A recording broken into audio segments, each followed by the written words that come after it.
Good morning. Welcome to the CITS lecture series. It's my pleasure to introduce Sasha Bley-Vroman, who today is going to speak about escort interpreting for the U.S. Department of State. Thank you, Sasha.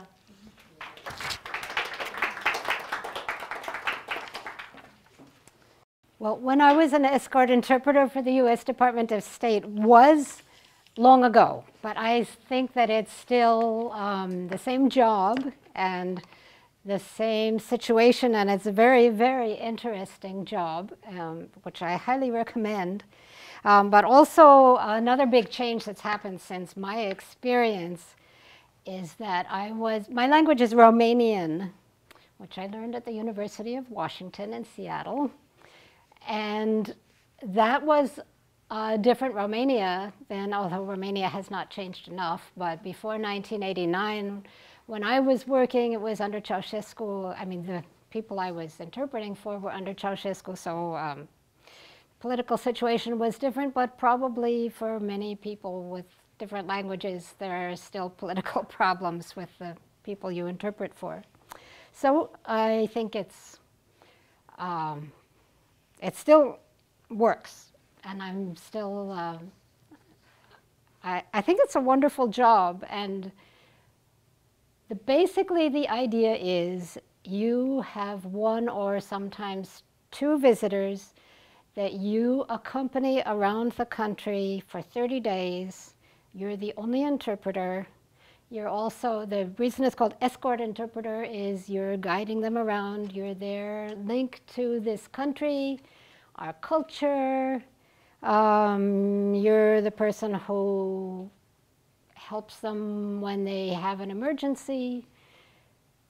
You're on duty 24 hours a day. It's really exhausting, but it's really thrilling. And so the way the program works is the visitors come under the International Visitor Program, and they are recommended by the U.S. Embassy in their country. And as in Romania, it was the government would suggest somebody to the American Embassy, and then they would be generally approved. And the International Visitor Program provides a whole program set up for the individual person. The visitor comes, their government pays for their airfare, and the USIA, I guess it is, yes, the USIA grant, at least it was in my day, is the one that pays for their domestic travel, their escort interpreter services, per diem, and a cultural grant, I guess. That means that's what covers all the tickets that they have to concerts and whatever they go to like that. Oh, I should say that the people who are chosen, the basic idea is that they will be people who are likely to become opinion molders in their own country.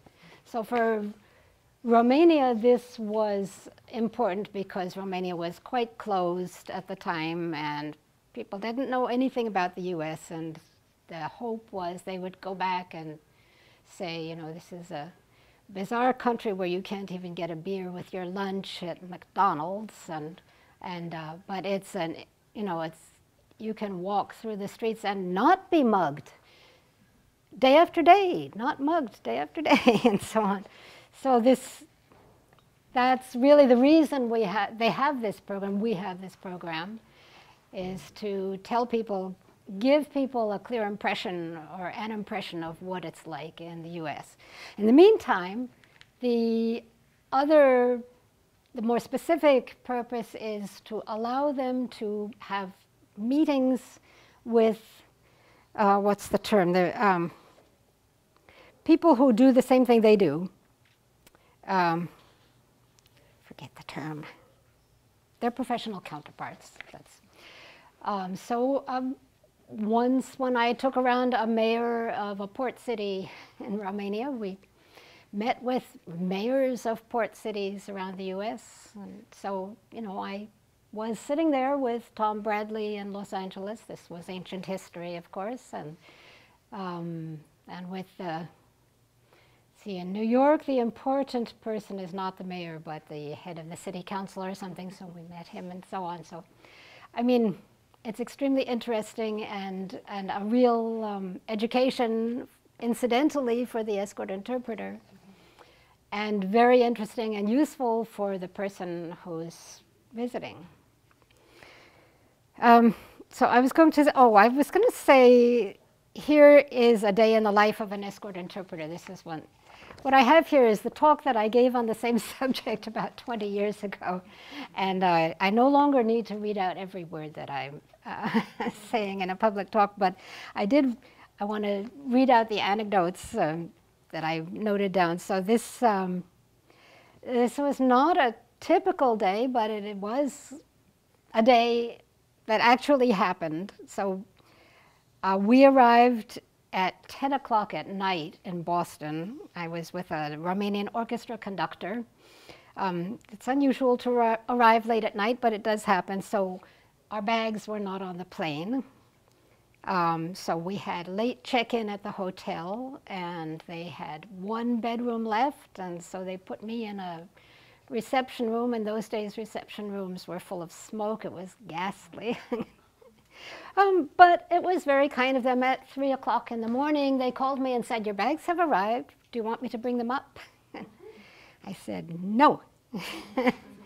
But then the next day, we went to a rehearsal of the Boston Opera Company, which was thrilling for both the conductor and for me. They spontaneously invited us to go to lunch with them, and that was really exciting and extra nice for me because they all spoke Italian together and I didn't have to interpret the meal while eating.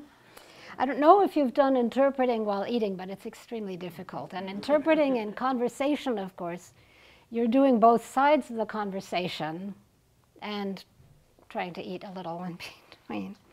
Oh, on that same day, we went to shopping in Filene's basement. I guess no longer exists, but anyway, it was an introduction to how bargain shopping works in this country. And then we had supper with Joseph Silverstein, who then was the conductor of the Boston Symphony Orchestra.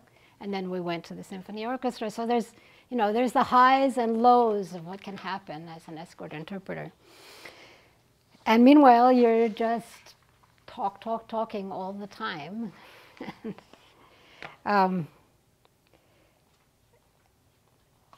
And I should say that when you get the assignment, I don't know if this is partly because of dealing with Romania, but I'm sure many other countries have the problem. Romanians were only approved to leave just days before the planned departure. So usually at most I got a week's notice to go away for 30 days.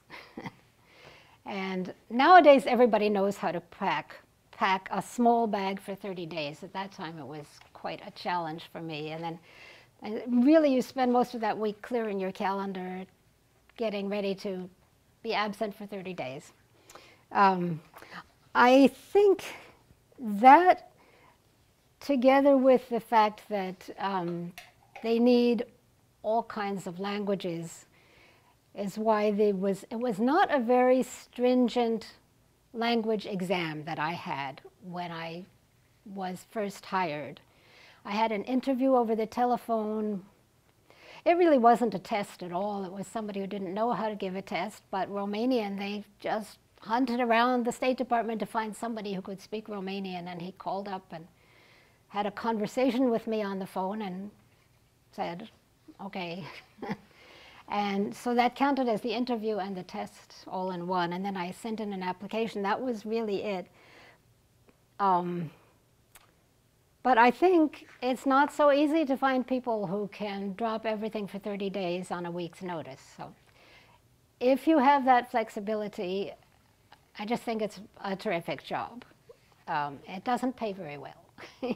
You can't really well, most people can't support themselves. The people that I met, other escort interpreters who did support themselves, just were doing it almost all the time, which I think would be exhausting. I used to take this month trip and then take a month to recover.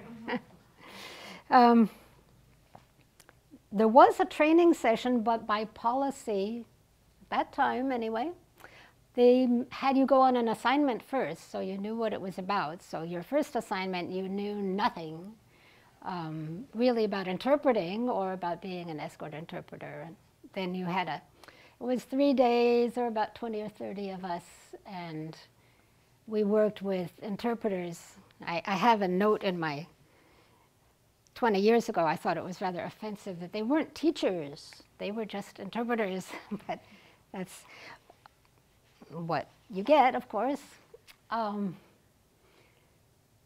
What I had a lot of trouble convincing my Romanian visitors of is that they did not care what you said, what your opinions were. The State Department does not care what your political position is, whether you talk about politics. You are welcome to, say what's wrong with our electoral system, knock the Pledge of Allegiance, whatever.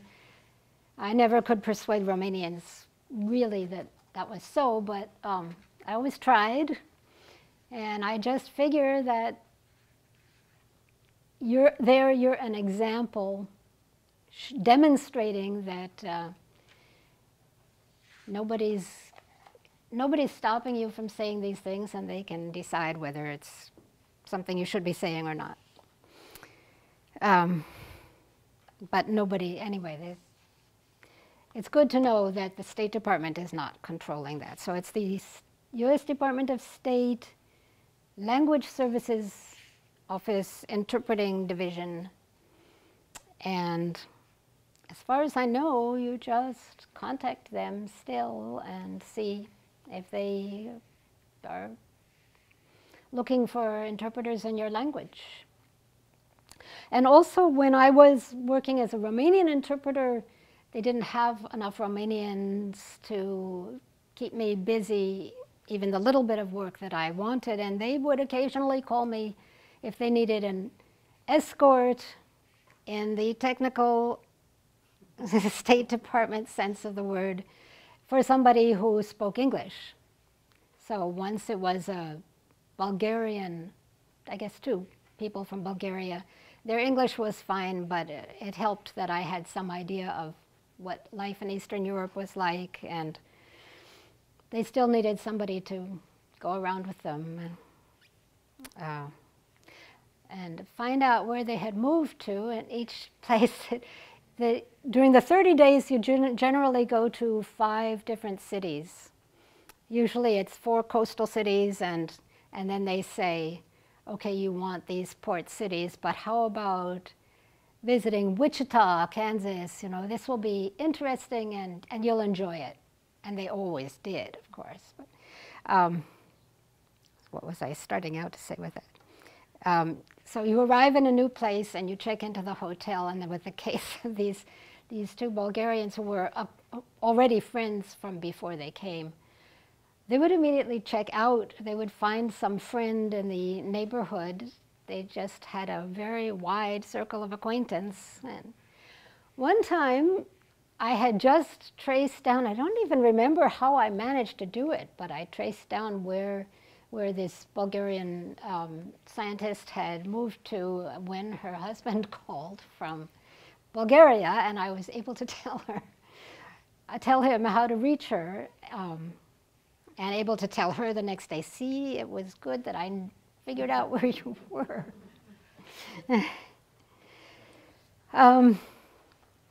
But the programs really are, it really is an amazing opportunity to this program where the first stop is Washington, D.C.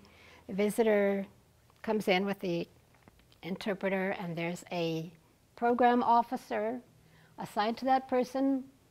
You sit and talk about, where do you want to go, and can we suggest these other places, and what kind of professional person do you want to see, and do you have any friends that you want to visit? And sometimes they'll say in Romania, you could get in a lot of trouble in Romania naming your friends to an official. So sometimes they assumed it was the same in this country, and they wouldn't say, but maybe they would tell me later, I actually have a friend. And the reason I said I want to go to Chicago is I have friends here, and then we would set something up so they have time to go see their friends.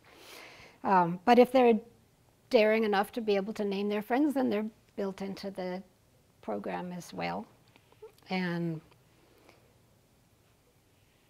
so it's about 5 cities, and really the ideal schedule is, if you think of 3 blocks of the day, morning, afternoon, and evening, the ideal schedule is to have one of those blocks completely empty, but that didn't always happen. In fact, when we did see Mayor Bradley, we got off the plane, got to the hotel, and had to go straight out to see the mayor, because, you know, you go when the mayor can see you, of course.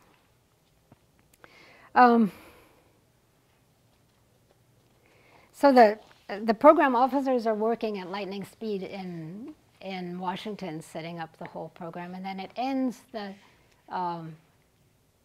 trip nearly always ends in New York City, and people who know somebody at the UN get to stay at the UN place for their nationality, or and everybody has things they want to do and people they want to see in New York.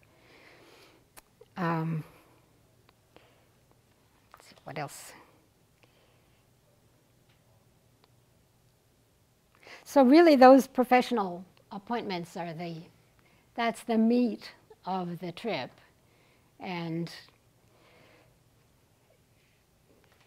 it's also the trickiest, well, not necessarily the trickiest part of interpreting, but the most serious part of interpreting. And I only did consecutive interpreting. People, when it's one-on-one, that works fine.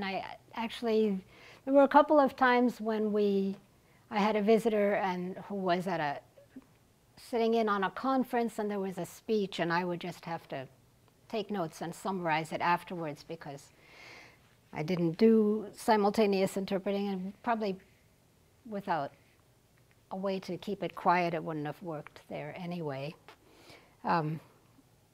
So you have to pick up your specialized vocabulary for that trip.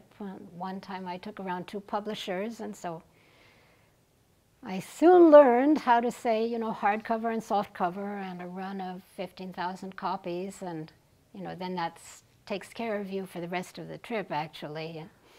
You keep saying that, so that's the most serious part of the interpreting. But then home visits are probably the much more tricky part of the interpreting, where you can, to start out with, the hosts think of you as 2 people. So they want to spread you out, so they seat you. It was often, there's a big dinner table with 10 guests, say, and you're seated opposite your person that you're supposed to be interpreting for, so that's because they think of you as 2 guests. Really, you have to get them to think of you as 1 person, but that's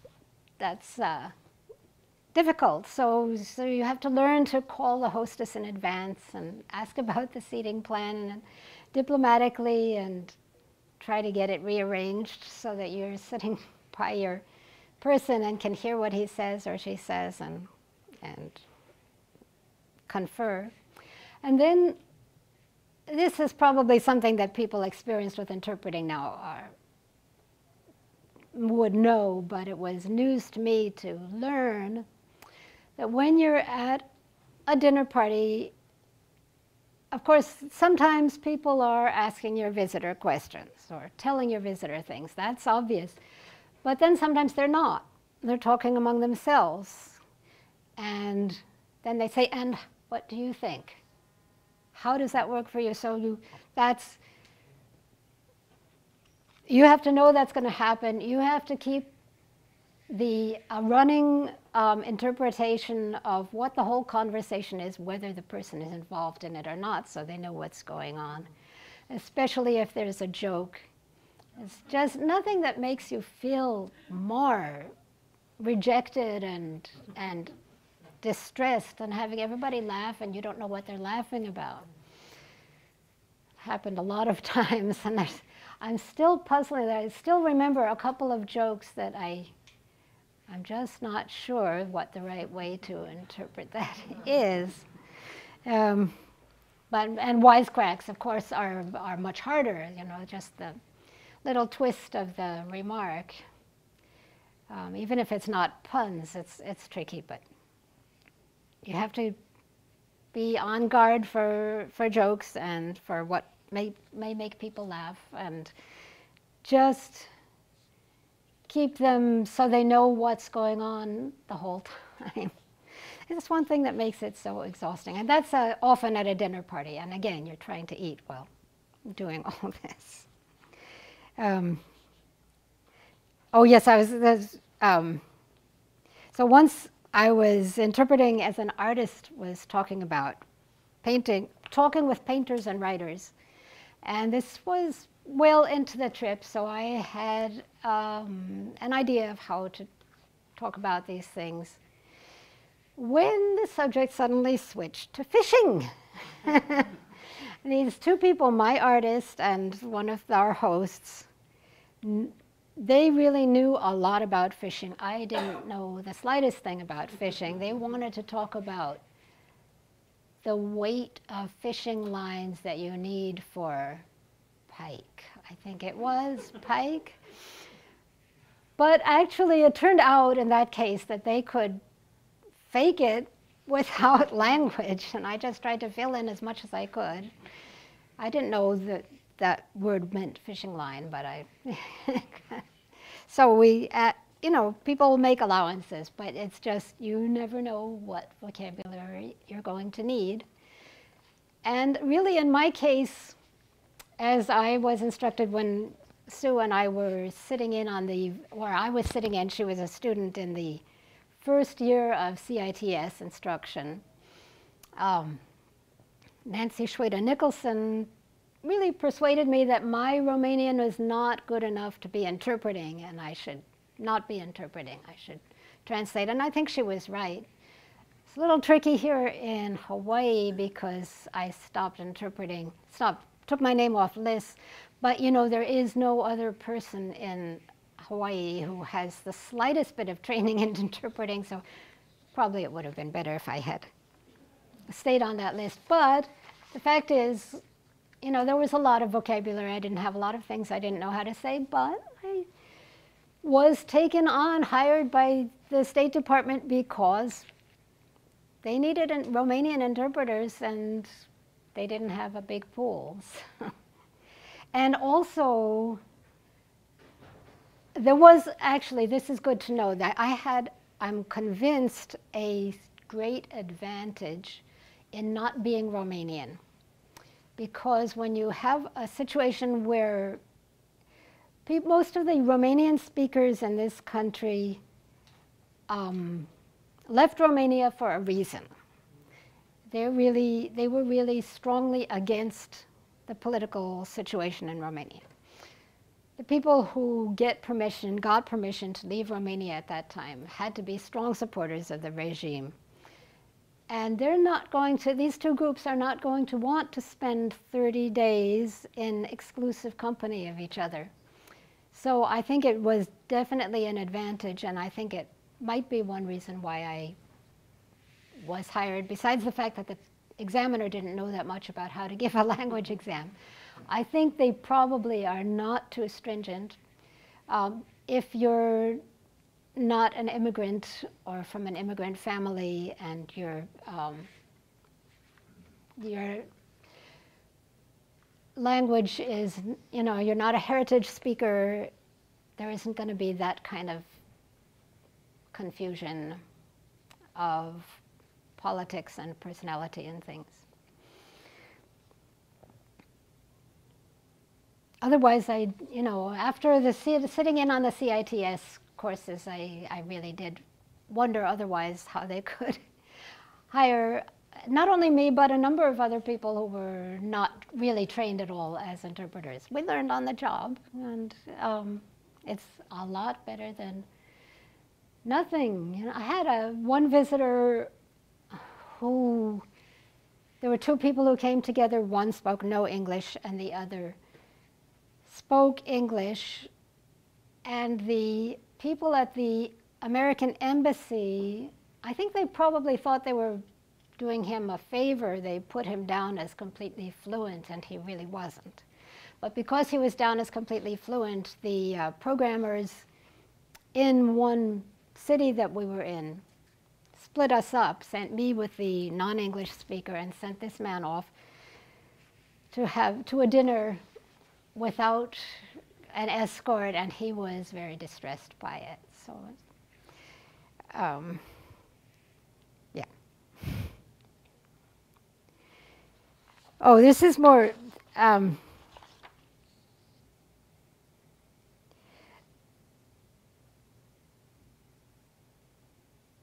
More things that you can end up trying to explain to a visitor and may or may not make any headway on, but you are the representative of American culture.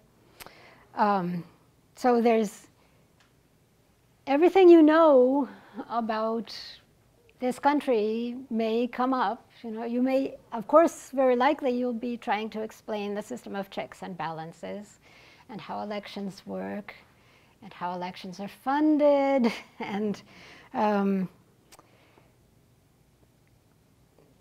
things. And then other cultural things are just things like when you telephone and when you have to appear in person, and the fact that when you go to meet an important person, or really anybody, you get there on time for your appointment, you usually have to wait. And if the people that you're escorting and interpreting for are important people at home, they're going to be offended by having to wait. And, you have to kind of explain that in some way without saying, you're from Romania, so they don't think you're important. But which is part of the problem, really. This man, the man who was a mayor of a port city was also a member of the 9-member Central Committee of Romania. He was an extremely important person, but really nobody in this country understood that or appreciated it. And that was not something I felt I could do, call up the offices that we're going to visit the next day and say, this is an important person in his country. So then you're stuck there saying, it's just the custom. It gives you a chance to, pull your thoughts together. And now I would say it gives you a chance to, calm your mind. And but actually what the waiting does, of course, is not calm their mind, but make them annoyed that they're not being respected.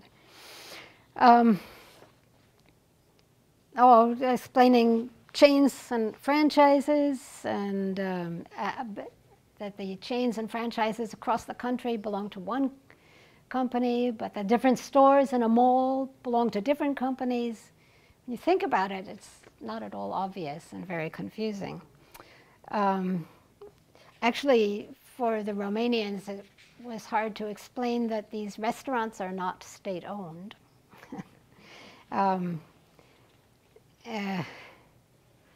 Trying to explain what a strike was to somebody in a socialist country of pre-1989 was almost impossible. I tried that with one visitor, and then he said, you don't have workers here the way we have in Romania, which is kind of almost true now, but it was not true in the 80s when I was taking people around. We did have manufacturing and things, and we did have to, we did meet picket lines occasionally. Also, it's with Romanians, it was tricky to explain things. They have well, it just shows that you have to know their culture too. And, in Romania, it's not polite to say bad things. It's not polite to probably to tell about strikes. I don't remember why, but we were sitting in on a home ec class in Wichita, Kansas, and the teacher wanted to, no, I guess we were meeting with the teacher afterwards, and she wanted to explain to us that the proportion of divorce we have after marriage. And I'm trying to interpret this, just the simple numbers, and the guy is drowning me out saying, no, no, no, we don't have to know about that. We don't know about divorce. That's pessimism. Pessimism means talking about bad things, I guess. Just like kakophonia in Romanian means using words that contain the syllables kaka, which is absolutely forbidden, and so you have to rearrange your sentence so that a word ending in ka does not precede a word beginning in ka. Very tricky. So you have to know the other culture as well as your own, and then you may be explaining it to hosts and people who are interested.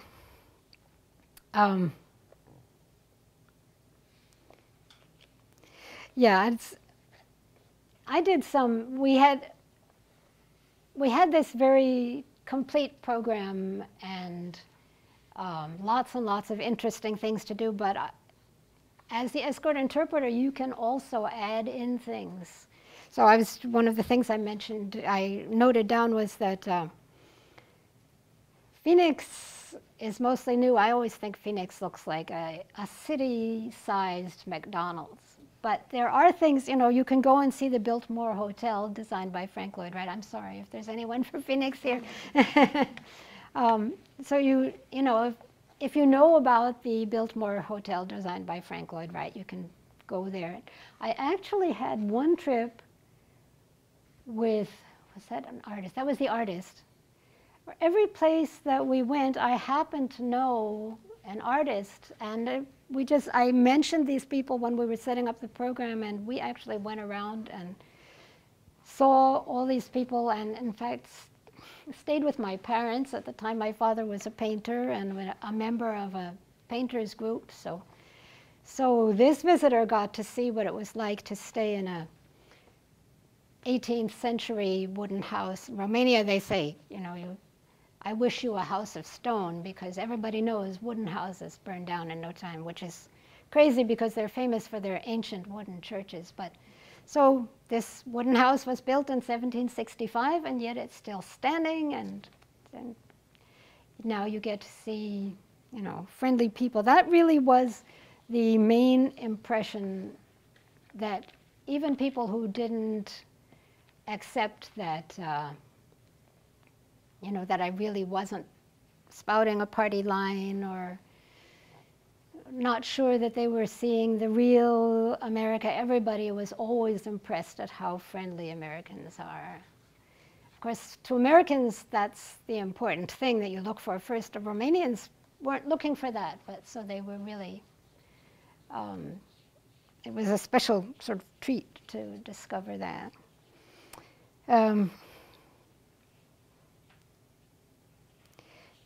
What else did I want to say? Oh, so then this way you can have people going home saying, Americans are not all like on Dallas, or this. As I say, here you are not being mugged every day after day, not being mugged. And I did have a visitor. This was one of the publishers, and he was not a young person. He really was terrified when he came to this country. He was really sure he was going to be shot while visiting the US, and it was a very useful eye-opener for him. I'm sure that he had influence when he went home and told people about a different, well, not like on Dallas, a different America.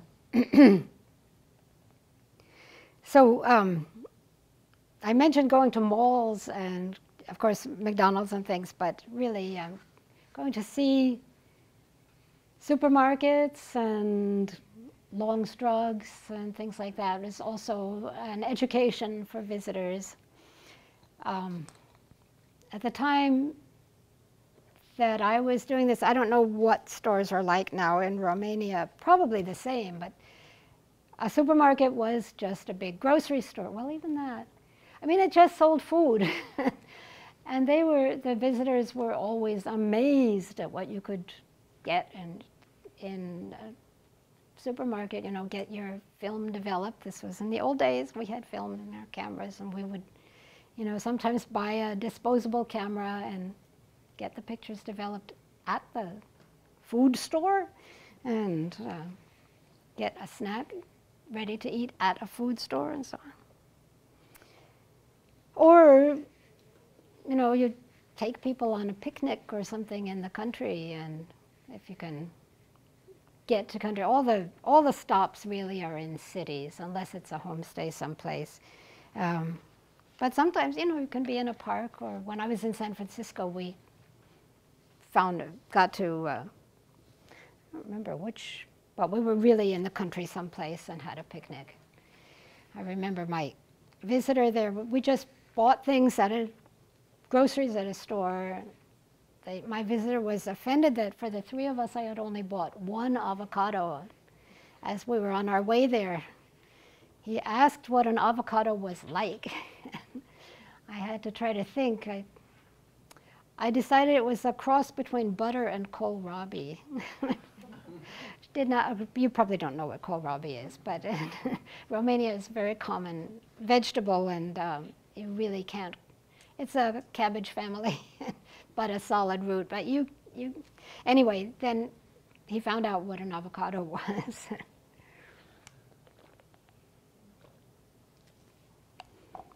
So it's just, everything is eye-opening.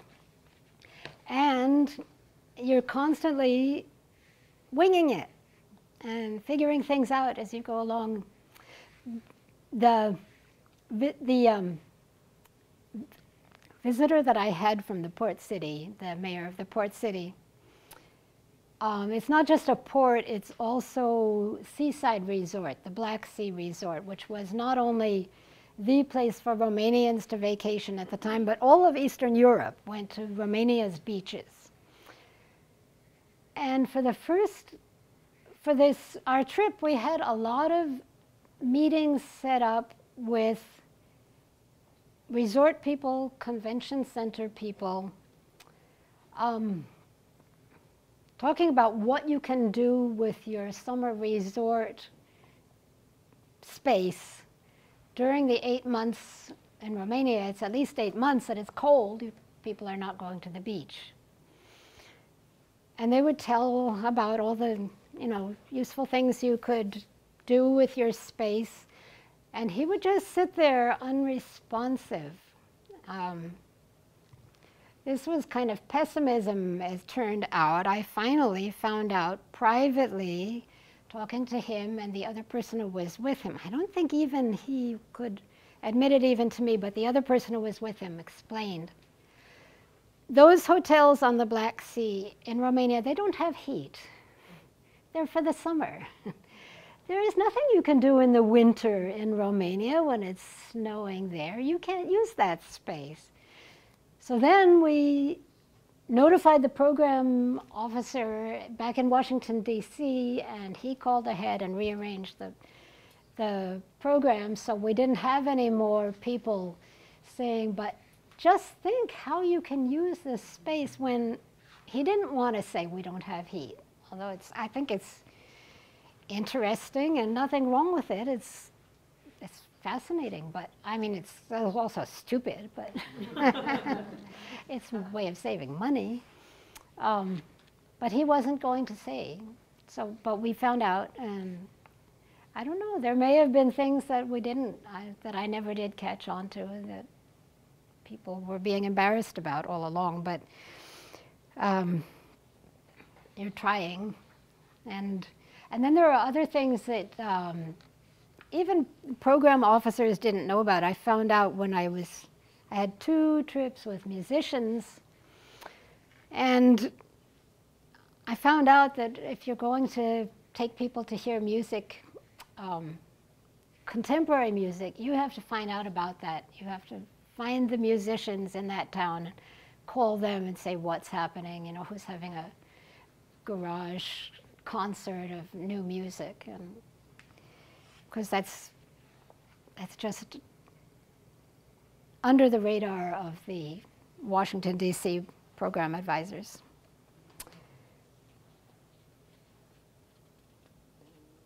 Oh, I was going to... Talking about how exhausted one gets during this, I made a note to myself that you have to have a real rest. And the way, while you're, especially if you have a block of time free, and each day, as I said, that's the ideal programming, you have to remind yourself to have some of that by yourself. And that was actually the month when I had the artist and I took him to visit all these artist friends of mine. I had no time off. I mean, I wanted to visit these people too. I wanted to see them, but also we just filled up all the openings in the program with more artists, and I came out of that just completely exhausted.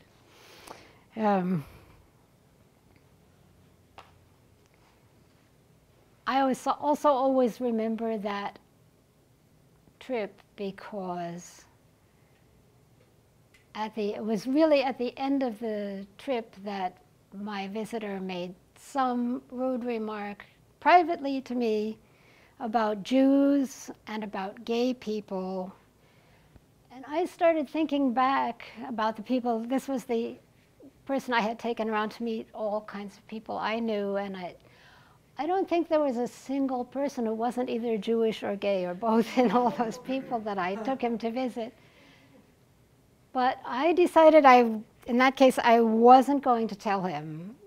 I would just enjoy the knowledge. I didn't want him to rewrite and say, oh yeah, now I remember that was awful and that was terrible and that person was, so I just left him to be Romanian.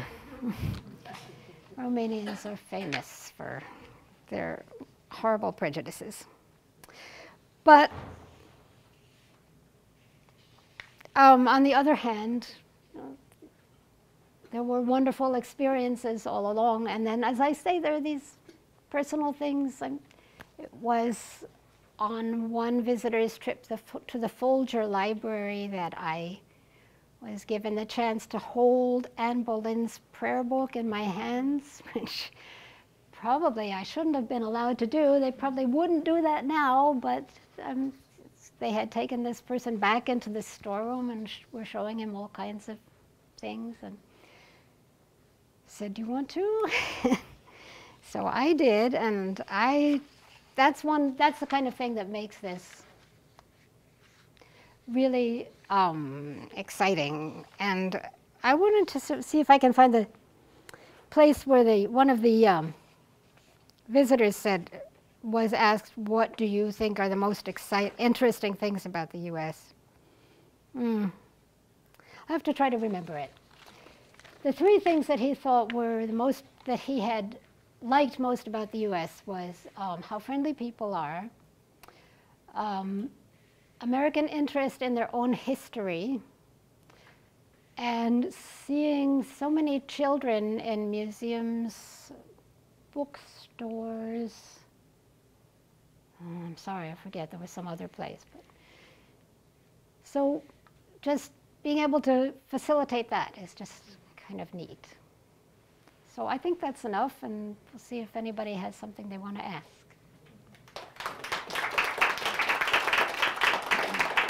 Sasha? Yeah. Thank you. Why did you pick Romanian? Well, let's see. I'll try to make it a short story. I studied Romanian in graduate school. First, in high school, I studied Spanish.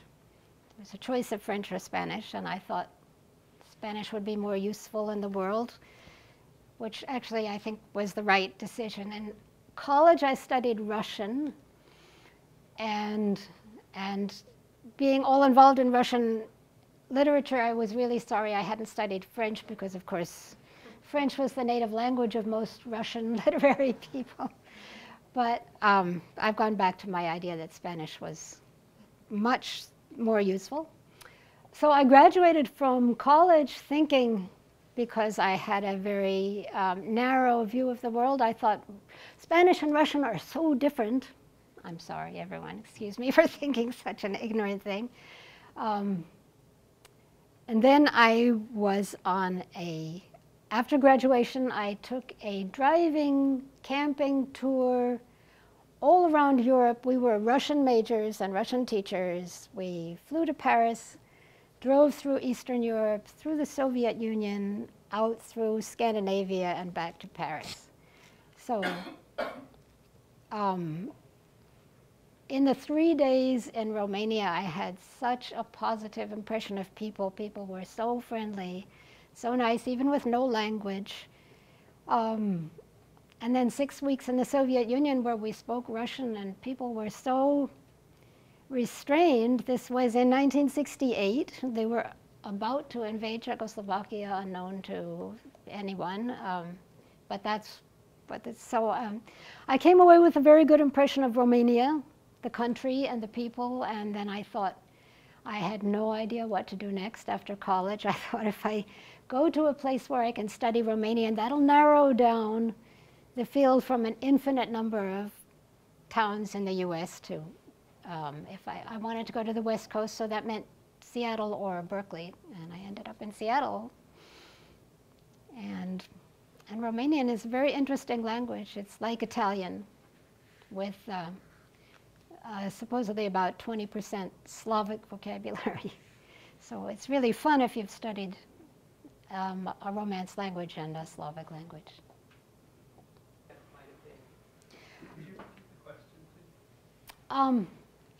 Whether I or anyone in the cohort I worked with used their Escort interpreter experience to go to the next level, and what that level would be.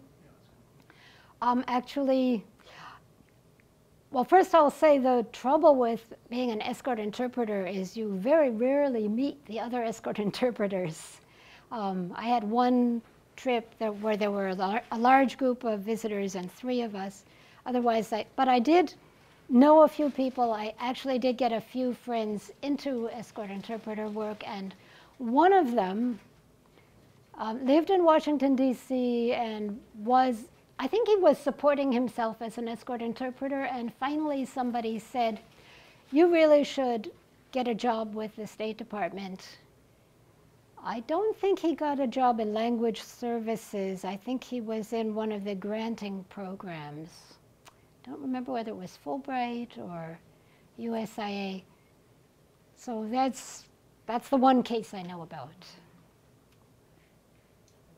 And we have people here on island that is a part of the program, and you can take a test to get in. And so if you go to the Department of State website, they have an application form, but they only give tests in Washington, D.C. So when you happen to go to Washington, D.C., you can write ahead or fax them and tell them that you're coming, and they usually would set up an appointment for you to come in and take a test. And the first test is in consecutive interpreting, and it's just English to English, note-taking skills to make sure you have the skills. And then the next one, if you pass that, then it goes into languages, your language, and you have to go back and forth from English into the other languages. So they really check your skills now. I think before That's good. Yeah, and then if you want, you can actually, if you pass that, you can continue and take the simultaneous conference interpreting test.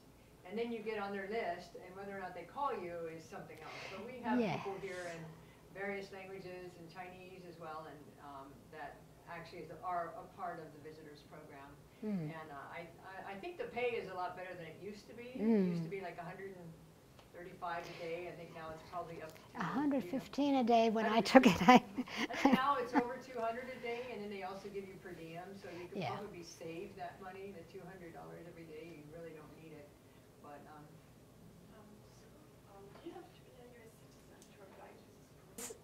as Sue said before too, there is always a question of who gets asked to, who gets called for a job. I used to feel like I wasn't getting called as often as I should have been for my jobs too. One time it was a very long wait, and I happened to be in the Northeast at that time, and I took a trip to Washington, D.C.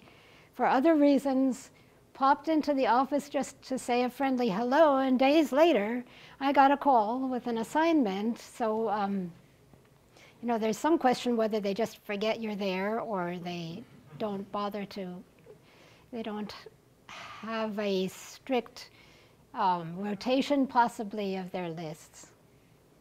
One doesn't know. And I think the Department of State it doesn't just have a visitors program, but it has many kinds of opportunities that you can interpret for conferences and for other things. And it's not just the visitors program. So if you actually can become one of their conference interpreters, you get on a list that they'll call for all kinds of conferences. And nowadays it's getting stringent. I know that you have to pass the hearing, you know, the background checks and all of that. So, but there's a lot more to it than that. But I know the visitors program especially, they don't just give you a language test, but now at least they ask you all kinds of questions to see your knowledge. So they'll say, well, what's the population of the United States? And you're from Hawaii. What's the population of Hawaii? How many Supreme Court judges are there? Are any of them women? Are any women, females on the cabinet of the president, the presidential cabinet? So they do want to test your background information as well. That's just Thank you, Sasha.